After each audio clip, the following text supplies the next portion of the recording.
It's on delay.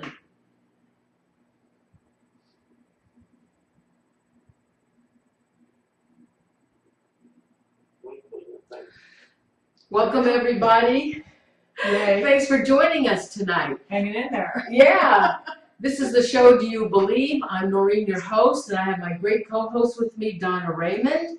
And we're very excited about the guests that we have on the show tonight. Yeah. I'm really excited because we have Michael and Marty Pari. Now, Michael is a psychic medium, and Marty, his wife, this unique couple, is a psychic artist. Now, I've never heard of anything like this before, and especially a duo couple like this working Right. together. So I want to find out their story, and I want to know all about them, and I hope you guys do too. So tonight, everybody, let's welcome Michael and Marty Pari. Yay. Welcome. Yeah, oh yeah, round of applause. Hi, everyone. Thank you so much for joining us tonight. This is a real pleasure to have you, and I'm so excited to find out about you guys. Now I'm going to ask you guys individually a question. And Michael, I want to know about you. Can you give us a little description about yourself and how you became a psychic medium?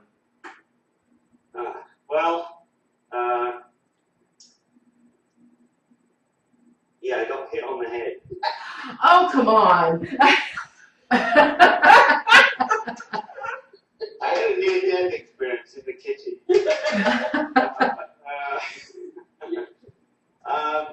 I've been doing psychic stuff for a long, long time, since I was about 20, and I had an inkling that something like this might happen later in life, because I knew a medium when I was 21, and he told me that I would be very, very psychic. He said, extremely psychic when you're older, and you're going to do this, and you're going to do that. I kind of took it all with a pinch of salt. And he said I would do psychic healing.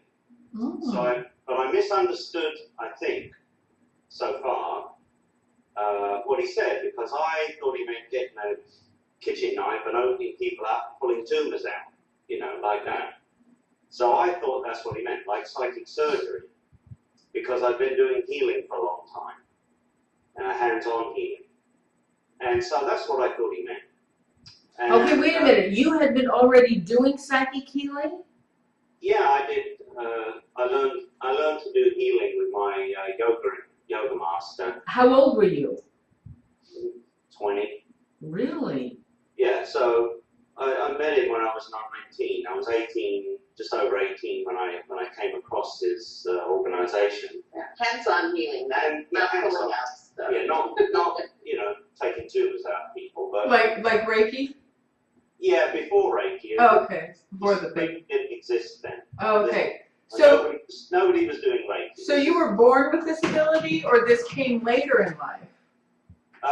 The talking to dead people never interested me at the time. I didn't see, I just never thought about it. I didn't see the value in it because I hadn't thought about it. I knew about it. I knew mediums. My master was a medium.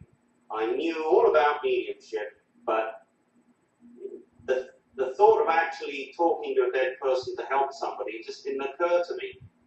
I didn't think it would. It's a long story, but when I came to America and I met Marty,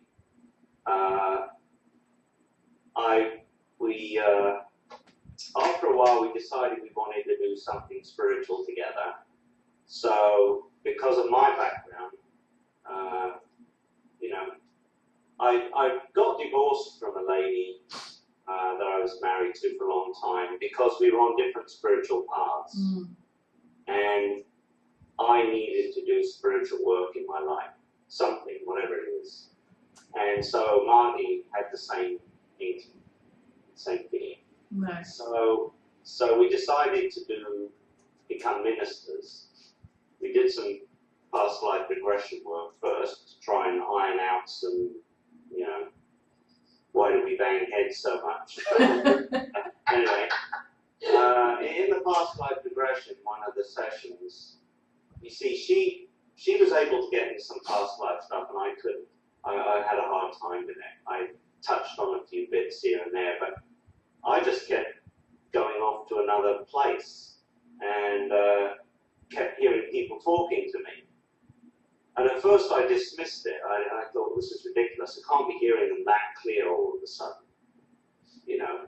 And they were people I didn't know. I mean, Dvorak, the composer, came and talked to me, and I thought, I'm not going to, this is nuts. Nobody's going to believe this. This is crazy. And the woman that was doing the sessions with us, the hypnosis, kept telling me that, I think she was a little bit psychic, but she kept telling me that there were people in the room and they wanted to work with me and everything. I didn't believe her. I'm very analytical as well, you know. Mm-hmm. So anyway, they were long, drawn-out sessions, trust me, with a lot of me not wanting to talk about what was going on. And I had this out-of-the-body experience in one session. And you know the movie Avatar? Yes. Okay.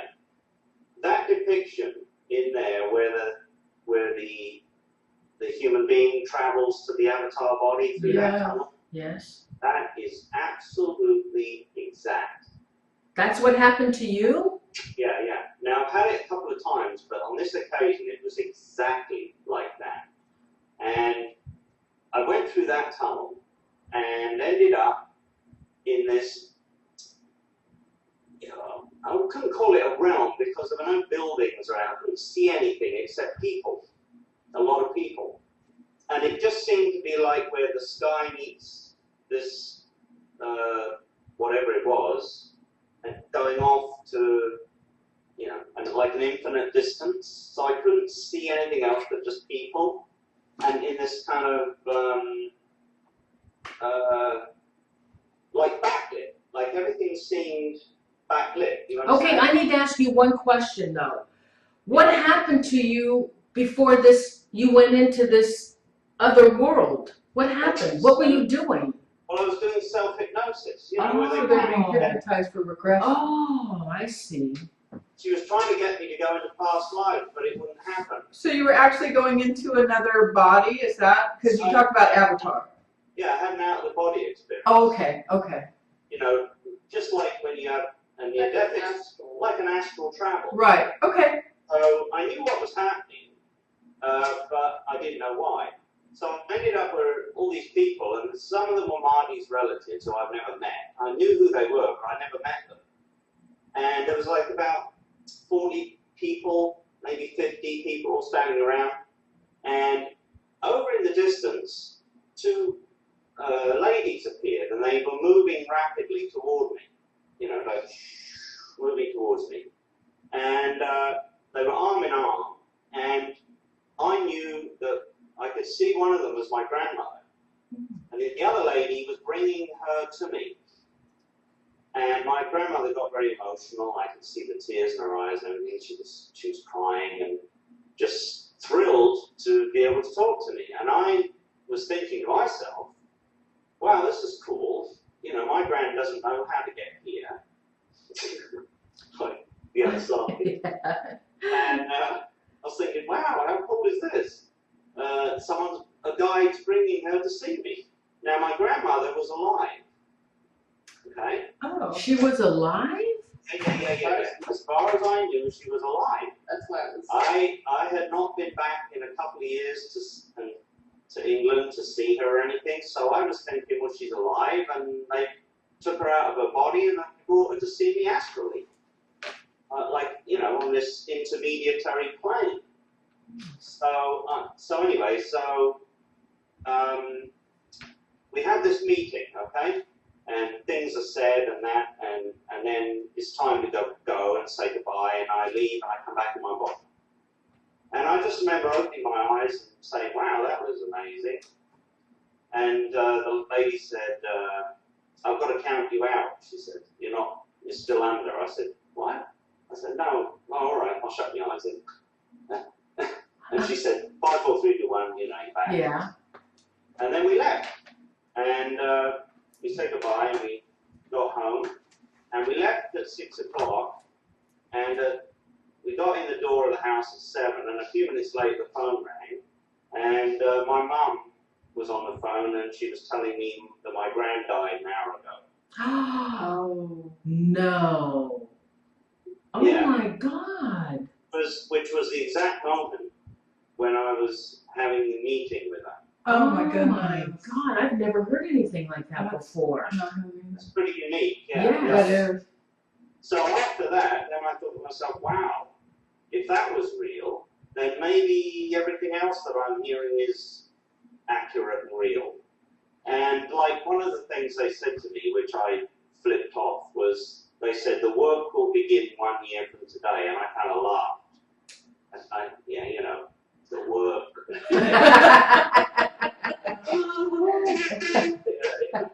Yeah, right. Yeah. Well, I just kind of flipped it off, and we looked in the paper a little while later and found an old couple that had a little church, and it just caught my attention. It was in one of these little local papers, and it said, you know, classes. But what we needed was we wanted to be ministers because in California it's better to have a minister's title To do be able healing. to do hands-on healing, or else you can get sued and all that stuff. It's just to cover us so that we could do the work of the healing, which is what I kept thinking we were going to do. You understand? Yes, yes. They had a minister's class, and so that's what we started to take. Yeah, so we took the minister's class, and then after we'd taken the class, which lasted about a year, they did some psychic development work in the class, which I'd done many times with my master, and that it wasn't something that particularly interested me. I knew I was psychic. So they did this as well. It was a thing they did, and I thought, oh, that's cool. And we had fun with that. But he excelled. I mean, he could have taught the class. I was okay, but I don't hear a lot, so I didn't. But what surprised me was that my abilities had increased tenfold without me realizing it. So it was a weird thing. And that happened pretty quick, yes? Yeah, that was just Yeah. as soon as we did the development classes, I thought, wow, this is accuracy is like over the top. Wow. And I couldn't figure out like what had happened in the meantime. So anyway, I decided to transcribe the sessions from the hypnosis to see if there was really anything there. You know what I mean? To Yeah. like go over it. And, Just in that hemlock I was speaking. so it might be the hemlock she's giving me now. So anyway,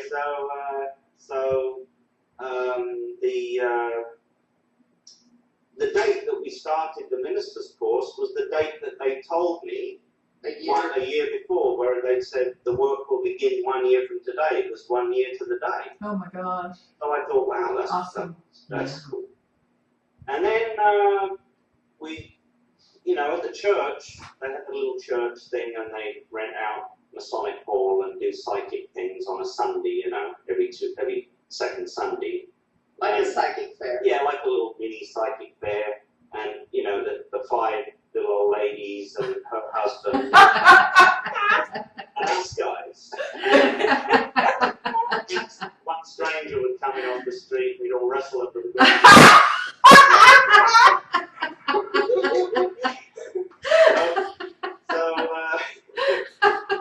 We don't fight over them, I'm good at that.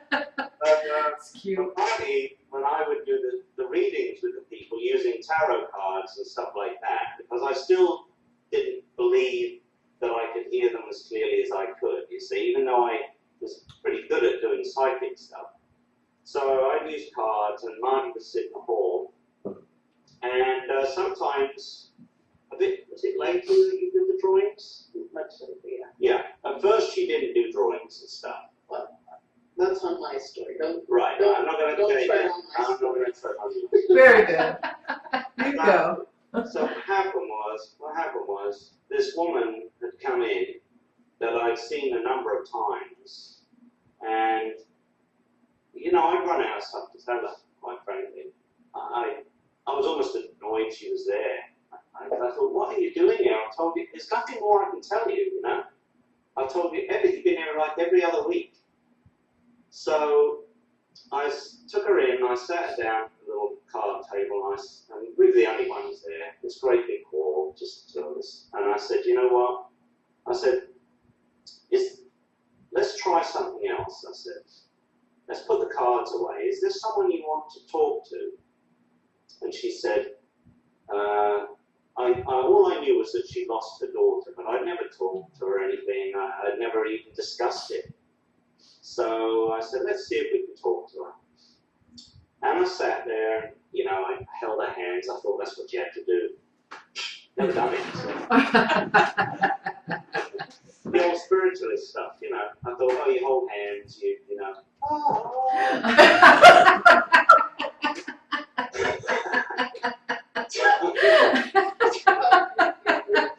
Come into your energy.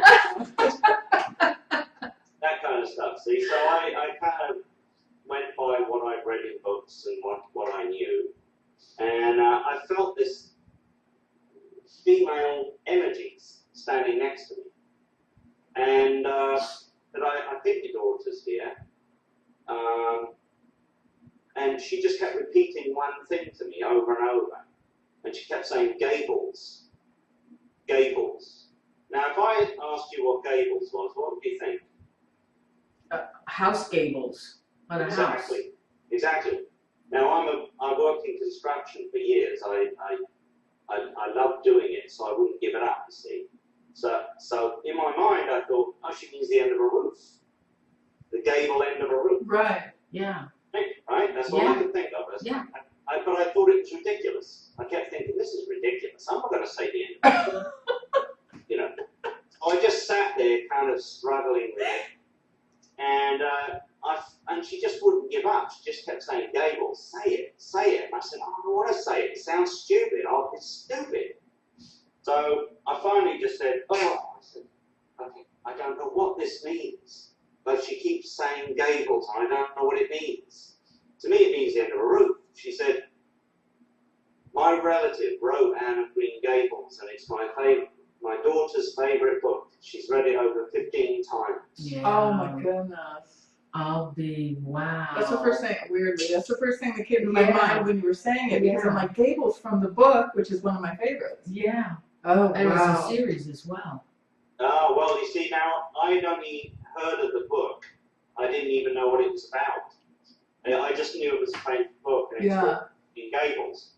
So, then she says to her, well, then the woman's saying to me, What page? she's saying, what does she want? What does she want? What does she want me to read in the book? I said, hold on a second. I said, I just heard her say that. I don't know if I'm going to get anything else. So all of a sudden, these numbers flashed in front of me, and I said, page blah blah blah. Well, she came back to see me like a week later or something, and she told me what it meant. She'd read the book. It was a chapter where Anne is going back to a new school in a different position as a higher teacher, and this and that and the other. Mm-hmm. The whole chapter was everything that I'd been telling her for the weeks and weeks she'd been coming to see me. Everything that was happening in her life. Everything that I'd been telling her was in that chapter. Oh, wow. So I thought to myself, after that, I thought, bloody hell, that spirit just came and told me in a couple of sentences what I've been trying to tell this woman for weeks on my own, you know, like, and apparently not getting very far with it. So I just thought, I said, so after that, I put the cards away and I never used them again. I just thought, well, I'll just see if the spirit can tell me something. Good for you. And, you know, if it's that accurate, then, you know. And then, like, she came for healing at the church service, and I was giving her healing, and I felt her daughter again, and she said, tell Mum to put everything in the trunk. I said, all right. So I told her that, she cried again. She said, I decided to pack all my daughter's stuff up, put it in the trunk. And I wanted to know if I should do that, I've been struggling with it. I said, yeah. She said, put it in the trunk. Just put all the things that really matter in the trunk. Wow, gosh. After that, you see, I decided to listen to them. Now, in Entree Moi. Are we gonna let me have a turn? Next. We'll continue. continue that, Michael. Okay, Marty, how did you become a psychic artist? Okay, like I was saying, when we were taking those classes, I was okay, but I didn't really excel like Michael. I was medium.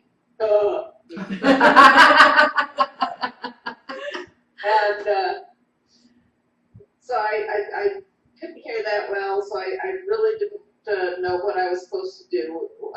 I kept asking my guides, what am I supposed to do? We even went to see this, like the Indian guru, that's got flowers all around him.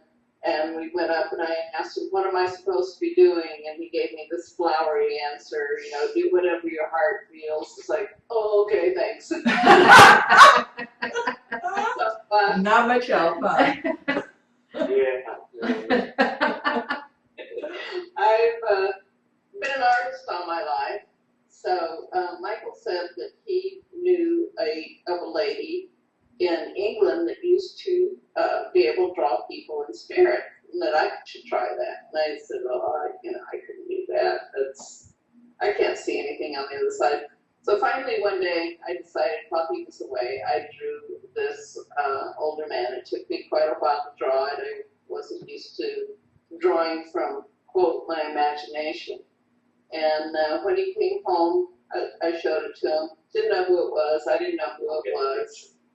And I just laid it on the table. And that night, we had a little meditation group that we usually had once a week.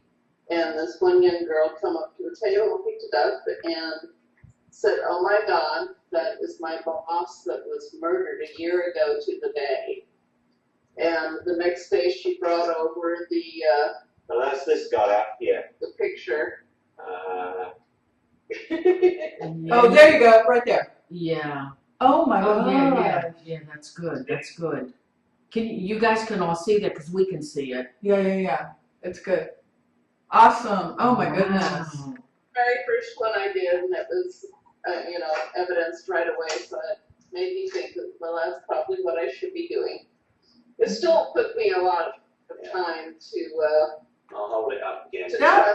That Okay, must have so, sent chills down your spine when she showed you a picture of this man. okay, so, let's see. This is the drawing, Yeah. and this is his picture. Right. Wow. Oh yeah, that looks good on Skype. Yeah. Nice. Oh, hold it right there. That's fabulous. You guys, yeah, great. That looks great. Oh my God. That's awesome. All right. Yes, Yep, that's thank you. great. So that must have been shocking a bit. Well, it surprised her. I think I would have fallen off my chair. the lady in England that I knew, the medium, I didn't know her, but I had a book and I've seen articles about her. She was called Coral Polge, like coral in the ocean, Mm-hmm. Polge. And she'd been doing it for 50 years. It's funny because when I got the book and read it, it was like reading a kindred soul. It's like we had so many things alike in our childhood. It was really, Yeah, it was interesting. yeah, it was very interesting. Very interesting. Wow. Shared experiences. Yeah, I wish I could have met her. Yeah. So then, what was the next? Well, then it was a matter of getting her to sit in with me. At first, she wouldn't. She'd sit out in the hall. And I'd still draw, but then when they'd come out, I said, "Does this look like somebody?" Oh yeah, that's my mother. It's like, okay. Because I was not trusting Right. yet. Now it's like I don't really even trust people that say that they don't recognize the portrait that I've drawn because I know it's somebody. Yeah, we know when we know that everyone she draws is someone. Right. But it could be somebody from far back that they wouldn't even have known, but they are there kind of as a guide or something. Well, this brings up the question that Noreen asked yesterday because she said so Marty draws dead people. Well, no, sometimes she draws live people. Oh. Okay, go ahead. I always tell people, don't make me draw you. A few of the people that I've drawn that were alive have crossed. So what happened? They died. So let's cover a couple of things. Sure. So you understand, all right? Yes. Usually, okay. So give a couple of instances of what may happen when that happens. One time, she drew not long ago. A lady was in a group and her sister died. Her sister was talking to her. At the end of the talking to her, Marty drew this picture. It was an old man with a flat cap. You know those clipped caps. Yeah. Like driver's caps or whatever. No, you know the old guys wearing Like Yeah. a golfing cap. Yeah. like a golfing cap. And she didn't recognize him. I showed her. I said, "Look at this." She said, "No, I don't know who that is." I said, "Well, I get the name Al. I think he's Al. I don't know Al," she said. I said, "Well, just remember I said Al." "All right," she said. The next day or the day after, she went to a car showroom. She was looking around, not paying attention to the salesman. She finally decided to, I guess, buy a car, sat down, and there was the guy in the picture looking at her.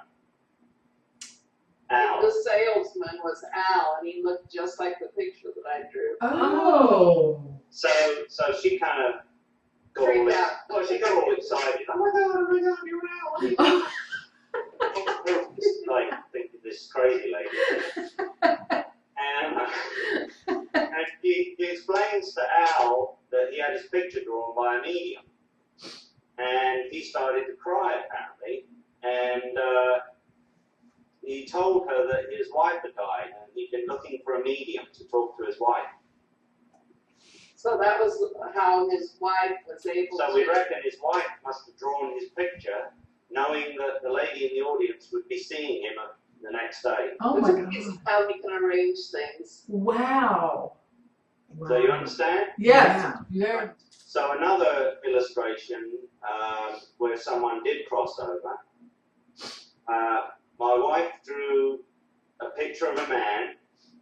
While I was talking to this lady, I took one of her pictures. See, what happens is I'm doing a group, and then at a certain point, it's usually when the spirit says, "Stop, go over now and get the pictures," or she yells at me, "Get my pictures." So I pick up the picture, and I showed this lady this one picture. She does about 4, usually, in a group. So I showed this one picture of this lady, and she said, "Well, that looks like my husband, but he's alive. But the nose is all off. But the nose is wrong. But the rest is my husband. The eyes, everything else is right, but the nose is wrong." And I think Michael said some names that were connected to him. So, to validate that that picture was still for her, I asked the spirit people to tell me some things, and they were all correct. So I figured, well, the picture still must be for you then. We don't understand it yet, but it's for you. A month later, her husband was killed in a helicopter in Iraq. And when she looked in the coffin to say goodbye to him, they had to reconstruct his face, and his nose had been completely rebuilt, and he looked like the picture that Marty had drawn. Oh my my God. goodness. Oh, wow, that's unbelievable. Yeah. Holy cow. So I guess, when you're going to die, you're going to die, and they know you're going to go. And it seems to me that obviously they knew he was going to die, otherwise why would they have drawn his face differently? Right. God. I've also drawn people that are alive that they wanted the person to show tell the person that's alive some message from somebody, Yeah. like they wouldn't have known that what their father looked like, but Michael might have said the father's name, but they knew where to go because of the picture that I drew of the live person that they knew. Like the link. Yeah. Like the link to get to the information across to this other person, you see. Okay. We're both psychic, but a psychic uses their abilities themselves. A medium allows the spirit people to use their psychic abilities. So it's kind of like a possession in a way. Yeah, we're somebody problems. It's like you're the phone. So you're like a messenger. Yeah. Yeah. So you're the voice box for the folk that are gone. Yeah, exactly. Okay. Now I can see them too, but I just, I don't want to, make Marty's pictures pale. Pictures wouldn't do that. So do you physically? I mean, you You recognize this? Funny, I did a group before. I drew like a cute little ghost, and Michael puts it up. Anybody recognize this? So it's two mediums working together. Now, But separately. but separately. Mhm. So what we do is, like we do a double blind where you don't see. She listens to music, so she can't hear me. That way, she, like if I'm describing an old guy with a beard and blah blah blah, and she's trying to draw a younger man without a beard, she might think, oh, maybe he's got a beard. He's got a beard on him. See. So at the beginning, when she's drawing, she doesn't listen to what I'm saying. Okay. She gets her own stuff on her own, and I get my own stuff on my own, and if we see the same people, then great. That's cool. It's not always, but sometimes we see the same people. I'll tell you one thing that happened, like in another example. She was sitting several feet away from me at the other end of the table, drawing away, and the client was a lady, and the spirit person that I saw standing there was her mother and her mother's sister. And I was talking to the mother's sister, and suddenly the mother's sister moved over and stood near Marty, and I said, why'd you move over there? Oh, I hope she draws me, she said. I think she's going to draw me. I said, oh, cool.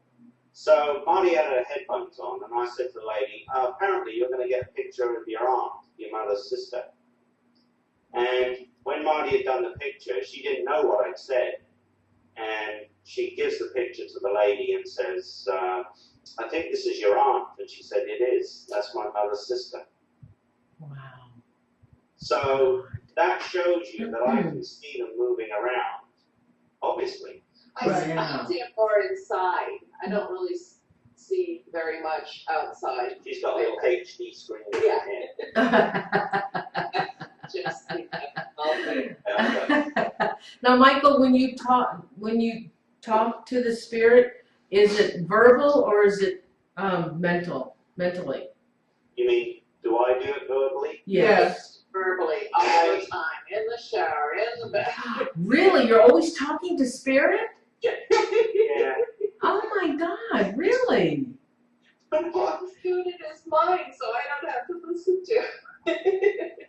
It's just, okay, you know something, it doesn't matter whether you think it or say it, it's the same thing. But I've got to the point where with the audiences now, what I try and do is verbalize what I'm thinking in my head to the spirit person, like my questions, what I want to know from them, what I'm asking them, so that they see the conversation. Mm-hmm. So that because most mediums out there, they just say, oh, I get ill. You understand that? Yeah. And something about a move. And the person will say, well, move where? Oh, I don't know. That's what I get. Stuff like that. So what I do is today, we had a lady today. Nobody knows who this lady is. But her mother was talking to me. She was talking about this man who was a bit of a bully, that she was in spirit, that she knew, and very overbearing and blah, blah, blah, blah. Couldn't figure out who it was. And finally I said to the mother, who is this person you're talking about? It's not your brother. Because her brother was somewhat like that, who had died. And she said, Jake. Oh my God, says the woman, right? That's my grandfather. And he was like that. That's exactly who you're describing. So she was talking about her mother meeting Jake, you see, as one of the people in spirit. But you have to, consistently get everything very accurate. Otherwise, the person's not going to really know what you're talking about. Yeah. Do You've got you, to be consistently say to them, who is this you're talking about? Tell me the name of this. Okay, maybe you won't get it immediately. Maybe a few minutes later they say, oh, by the way, the name of the person he was trying to get was this. And Of that's course, you gotta remember, there's still people on the other side, and one time Michael was asking a lady on the other side, it's like, tell me this, what's your nickname, all the regular questions and everything. And the lady on the other side got a little bit huffy and says, you just listen to me and tell what I say, You're not quiet. you don't say that. so do they have a problem giving you their name? No. Do you get a full name as well?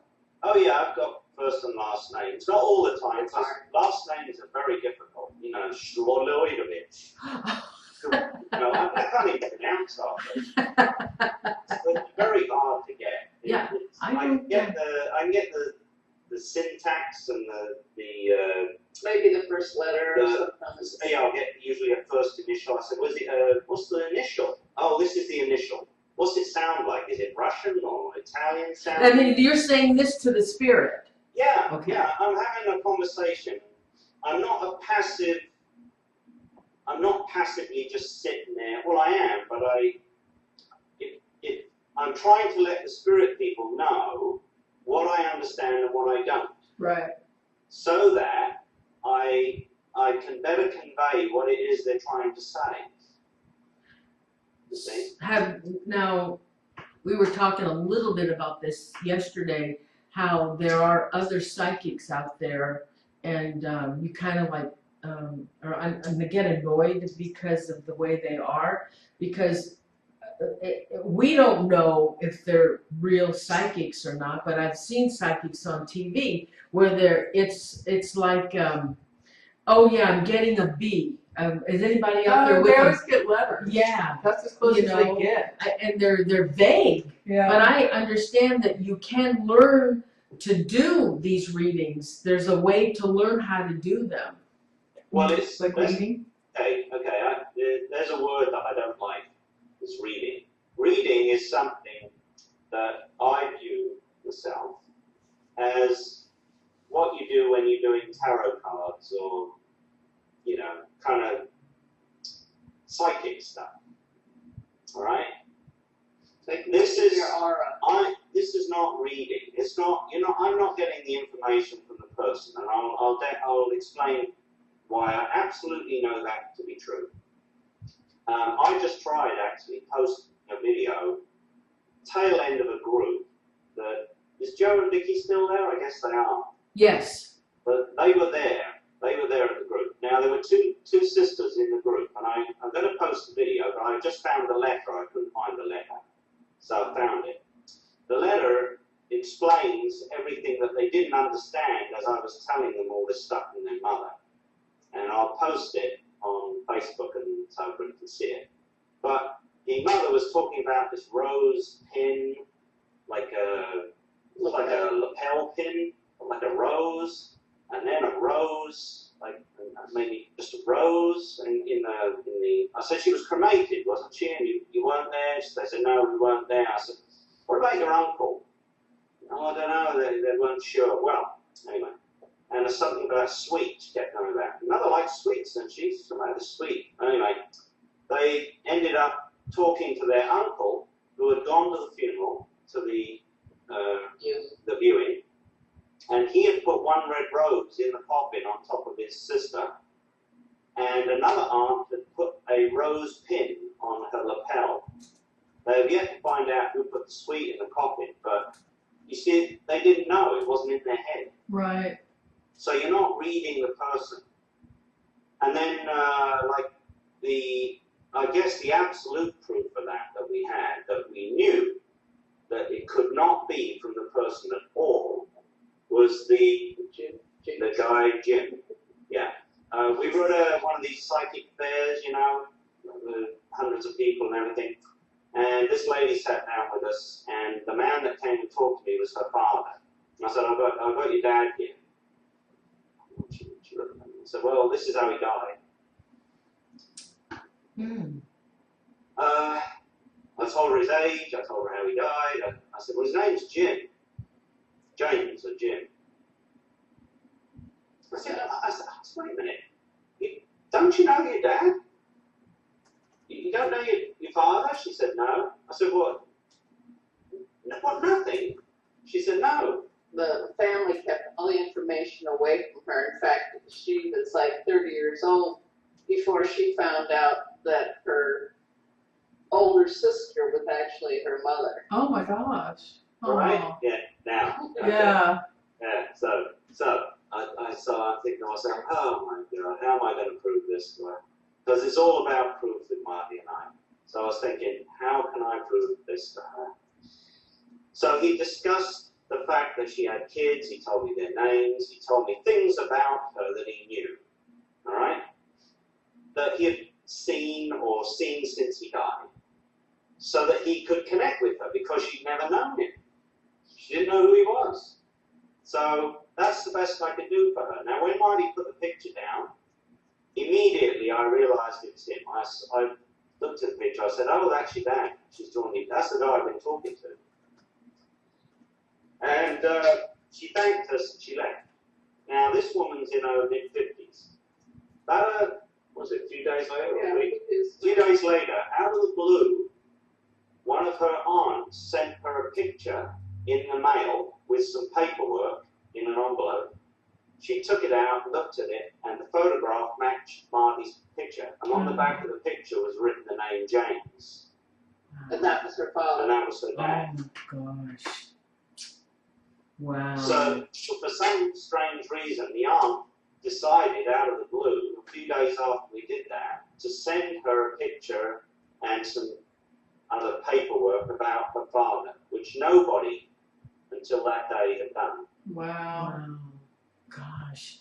You guys Now, are good.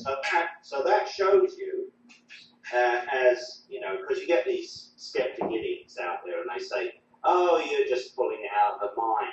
You're just doing it, it's mental. You're this, Which that. is pretty cool if you can read somebody's mind. That is cool. You know what? If you were doing that for one thing, you wouldn't have any scruples. You'd be making a mint of money. Yeah. That'd be, I mean, if you're just mind reading, what the hell? You'd be making a ton of money, right? And secondly, as I had a discussion with someone I know, who kind of believed that, I said, well, how does that fit into it then? Because it's not coming from the person. They don't know anything. It's not in their head. Right. And it's not in the head of anyone around them either. There's nobody in this entire building. It's got to come from someone else. Speaking of psychics and cynics, it's like when we hear how they dispute mediums, you know, they always say it's a cold reading, and they always have some excuse, you know, even though I'm sure they couldn't explain a lot of things that Michael's done.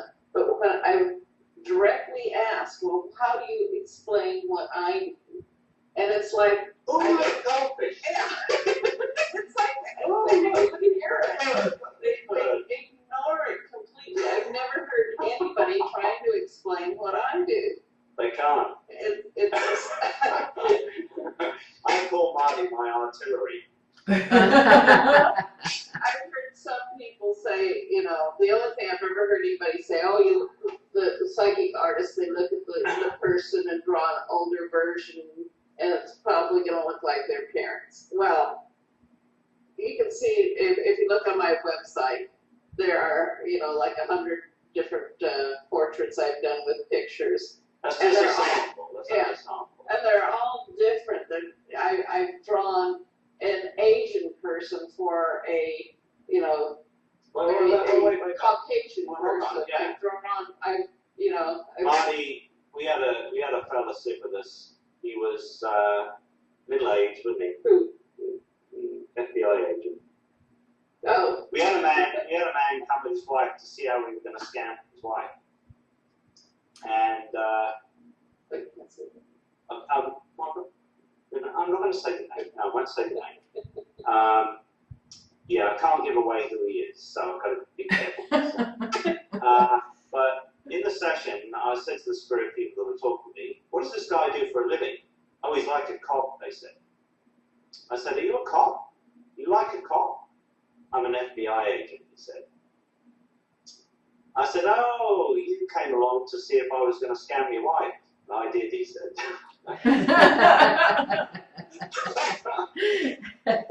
So my wife drew an Asian guy. You know, with the full, Yeah, the full red shoes, beard, bald. bald, you know, completely Asian, right? And I joked and I said, oh, well, he's obviously not a relative. I said, but this, we do have fun in our session. So I said, this guy that's in the room with us that had his picture on, you knew him, I said, and he was in prison, and he died in prison, and he was kind of You tried to be help. friendly. You were being like a friend to him. Really, he said. I think he was an informant too, so Yeah, well, they had a good relationship. Be careful what you say. Okay. So anyway, he was looking at the picture and he said, it looks just like the guy I knew in prison that died. And I said, well, the name of the guy is, and I said his name, and he said, that's the guy.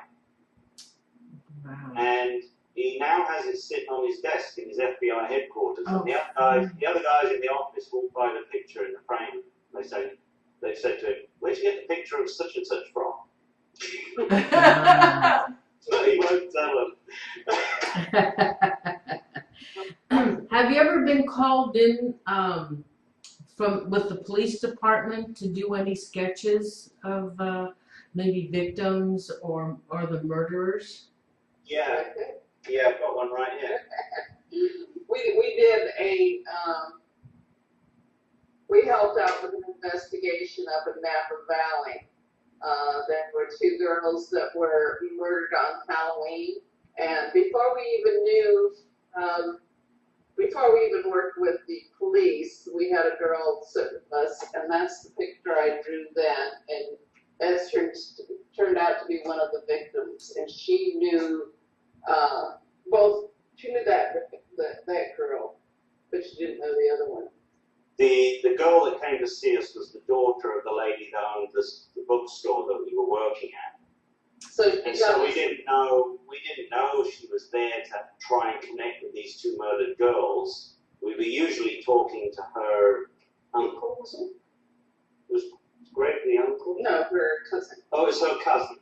He would usually come in and speak to members of her family. So this was an unusual thing, and it was very frustrating because she didn't seem to understand a lot of things I said to her.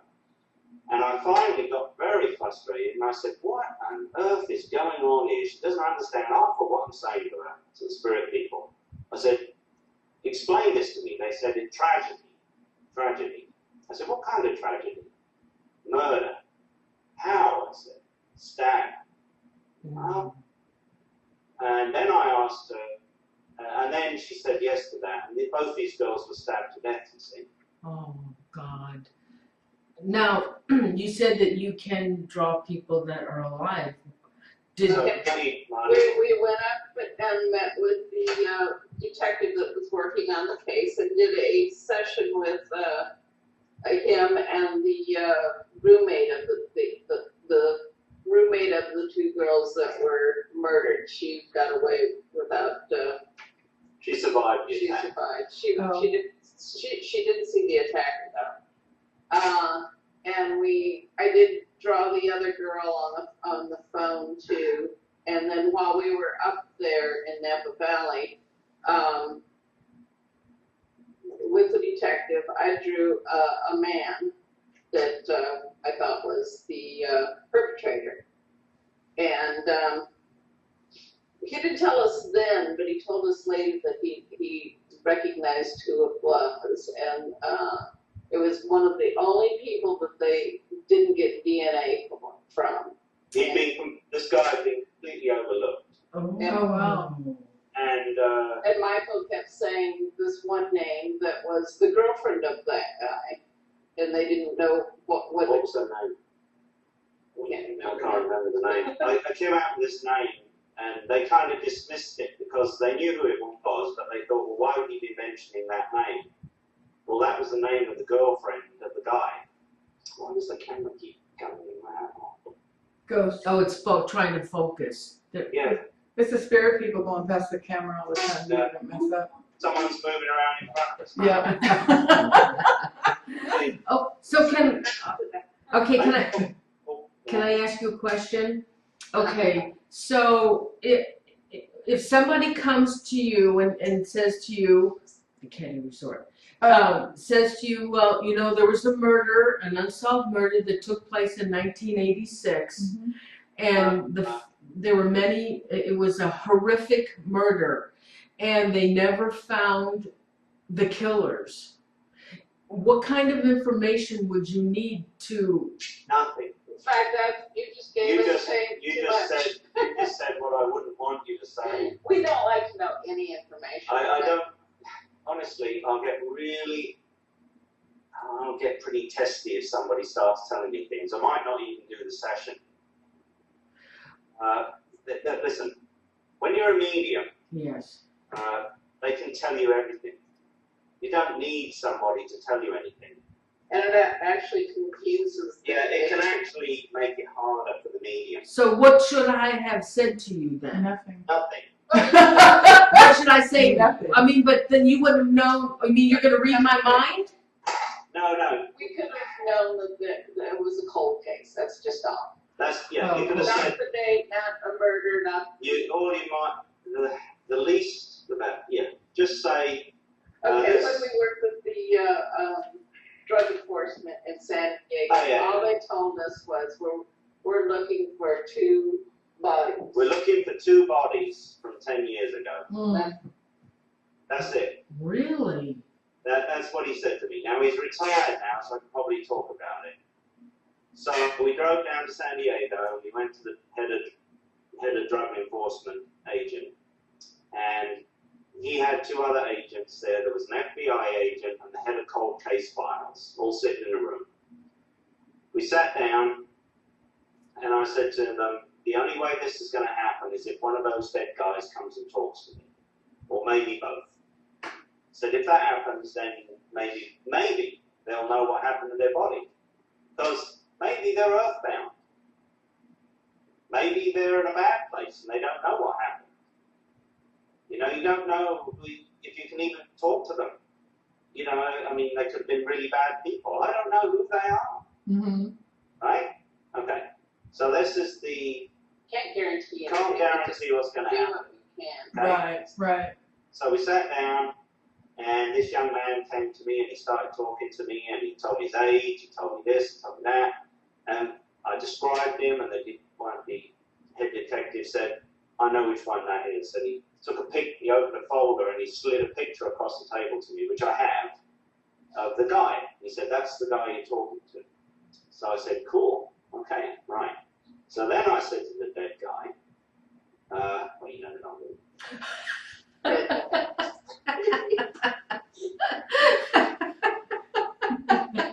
That's a big joke, you know. Well, so, the zombie. So then I said to the zombie, so I said, do you know where your body is? Do you know what happened? And he said, yeah, I do. I said, so where's your body? And he said, now we were in San Diego. And he said, it's in Arizona. I said, what? I was thinking, why the hell would your body be in Arizona? Seriously? And he said, yeah. I said, he says he's in Arizona, the body. Does that make any sense to you? Yes, we understand that, they said. Oh, cool. Do you have a map?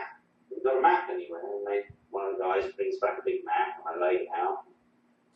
So then I went through a process with the dead guy, and I said, so give me a landmark. What's it near? Well, it's near a freeway. He said, okay.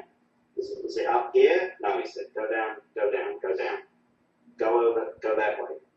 So just with my pen, and I finally ended up on this spot. I stuck my pen on the map, and I said, is it there? And he said, yes. And the detective said, that's where we looked. That's where they had a little bit of information. They had another guy that they had in prison. Now they were trying to get the drug lords. So they had this guy in prison, and they figured if they could, they knew that this guy and some others had killed these two guys, and they figured if they could pin the murder on them, then they could get them to talk about the drug lords. Got it? Yeah. Mhm. Right. So heavy shit, you know. So they, See, I didn't draw either of the two people, but it sort of makes sense that they wouldn't show me them. It's like they know what they look like. they already know what they look like. Yeah, Right. I drew some. We had an FBI guy there too, so I drew somebody that he knew that belonged to it. No. It was the cold case guy.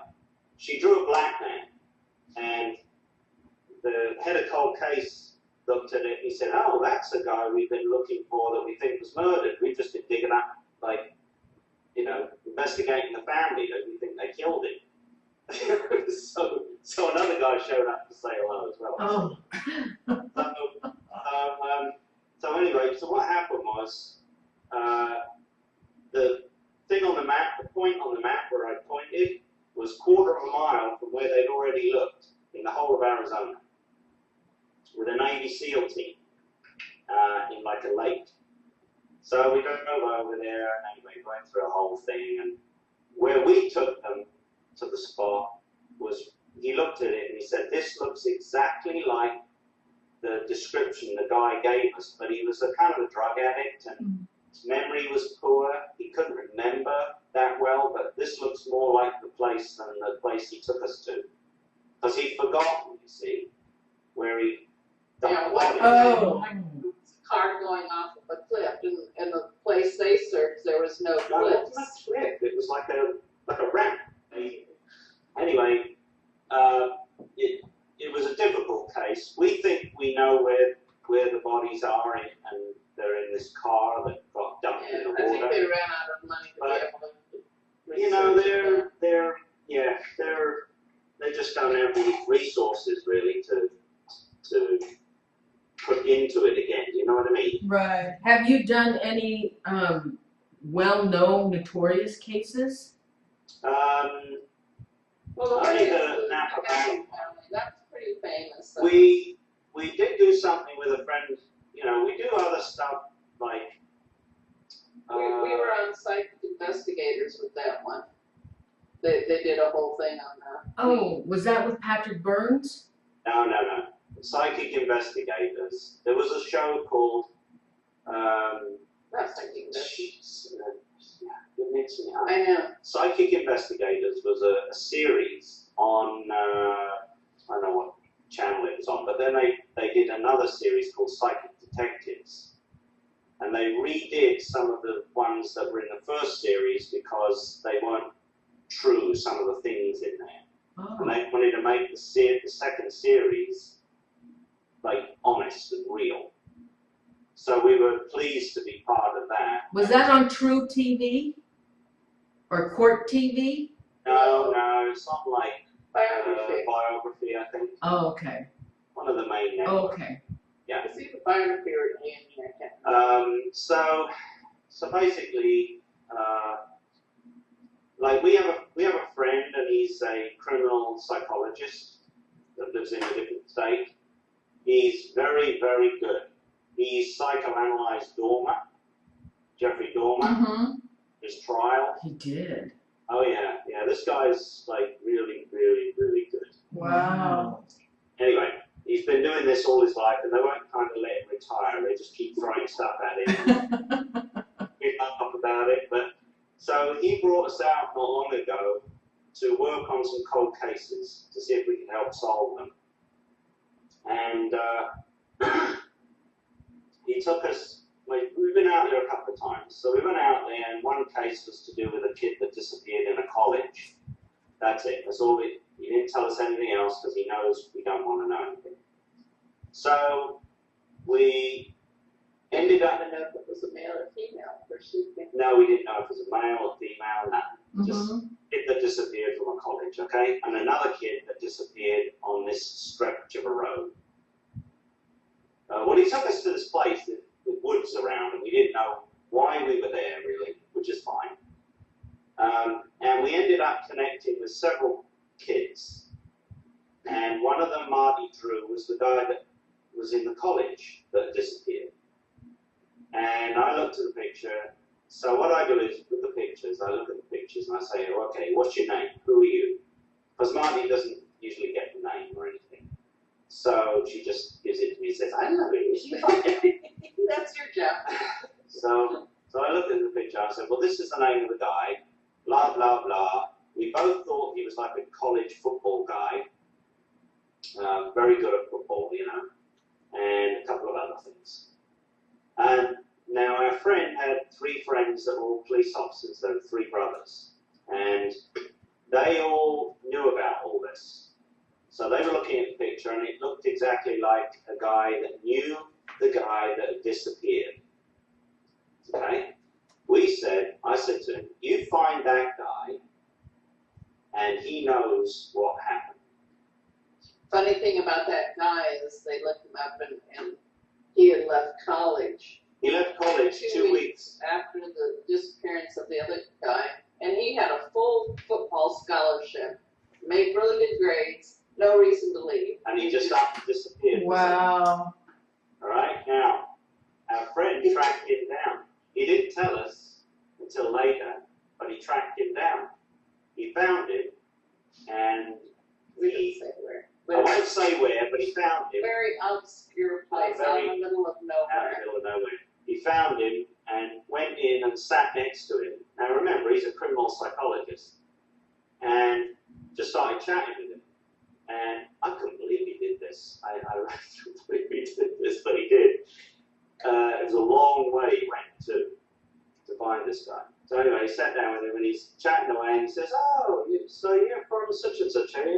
Is that where you grew up? Yeah, well, you went to that college? Oh, that's where that kid disappeared. Blah, blah, blah, blah, blah. And I said, well, wow. I said, you brought all that up with him? He says, yeah. I said, what happened? I said, does he know? He says, oh, yeah. He said, the blood drained out of his face. Oh. Oh. I could just imagine our friend doing, mentally screwing with this guy. Yeah. Oh yeah, he's great. I mean, I thought, wow, that's really cool. So anyway, so I can't tell you any more than that. But we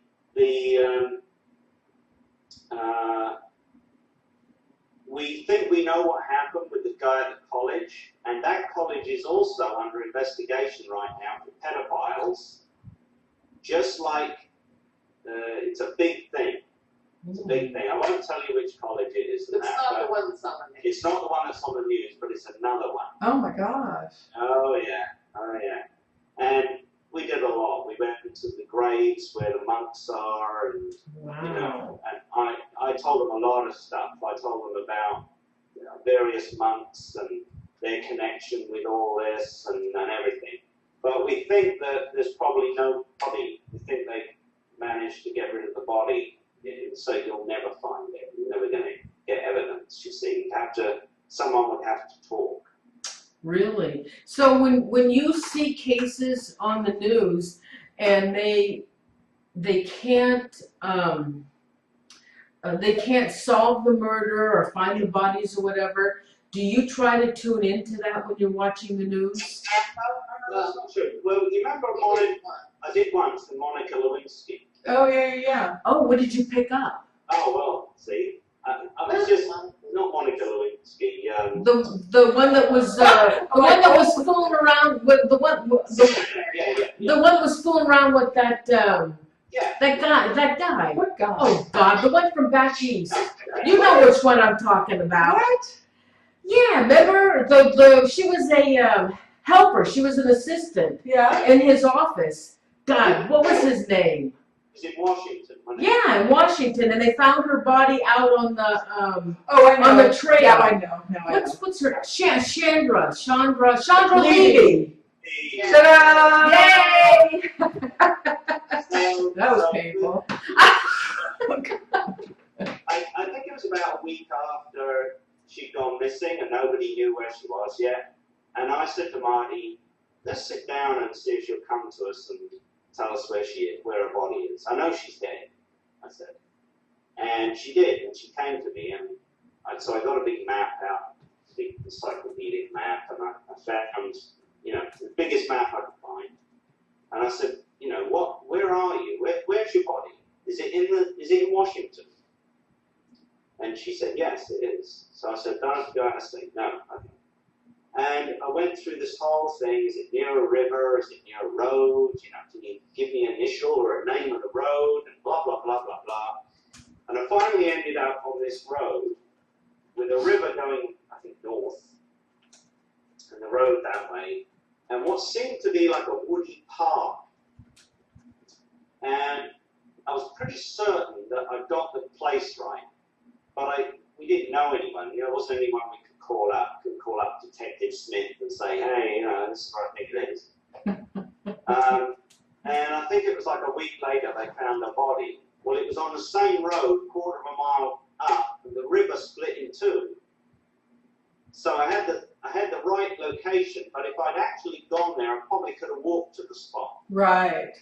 So I was on the right road, but wrong branch of the river, but the location was identical. Oh. Wow. Usually don't do anything like that because there's no reason to do it. Yeah, I mean, if nobody's going to follow up with the information, then it's Oh, no isn't point. that sad that they don't Yeah. follow up? Were you picking up the murderer at all? Well, yeah, I don't know what I should say. Well, they got him. They got the murderer. Yeah, I don't know. Did they? Yeah, they did.